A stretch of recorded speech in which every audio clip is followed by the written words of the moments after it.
Music director DJ Kanchan Raj, Hajipur Vaishali.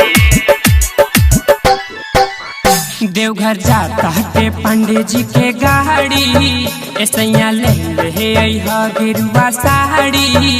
Deoghar जाता है गुप्ता जी के गाड़ी, ए राजा ले गिरुआ साड़ी हो।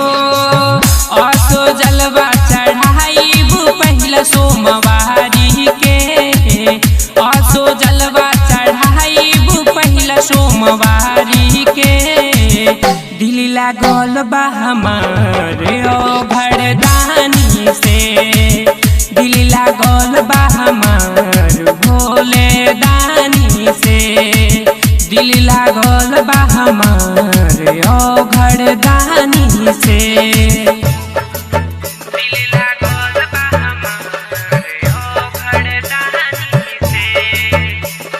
Music director DJ Kanchan Raj, Hajipur Vaishali.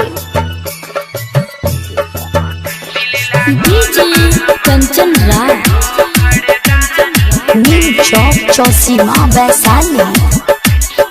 Deoghar नगरिया बाटे सबसे निराला, सबके खुशी देले बाहर डमरू वाला।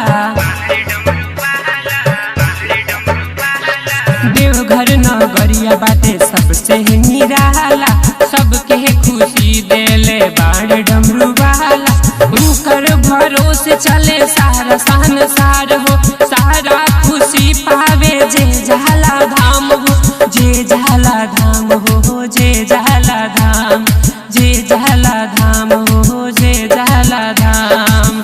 कलना दर्शन राजा हो डमरू वाला के, कलना दर्शन राजा हो डमरू वाला के। दिल लागल बा हमार भोले दानी से, दिल लागल बा हमार ओ घरदानी से, दिल लागल बा हमार ओ घरदानी से।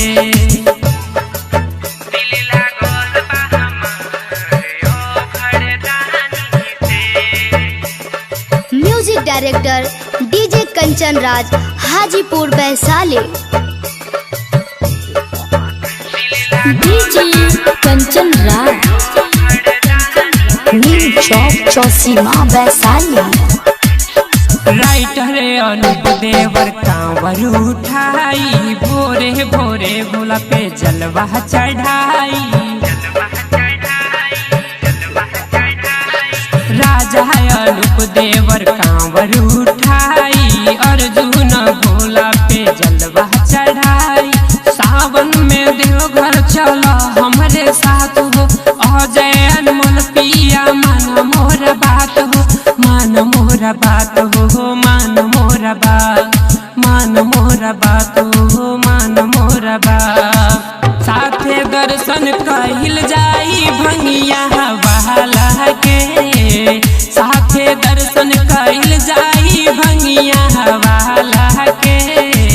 दिल लागल बा हमारे ओ घरदानी से, दिल लागल बा हमार भोले दानी से, दिल लागल बा हमारे ओ घरदानी से। For more updates, subscribe to our channel, click the show links and enjoy watching the videos.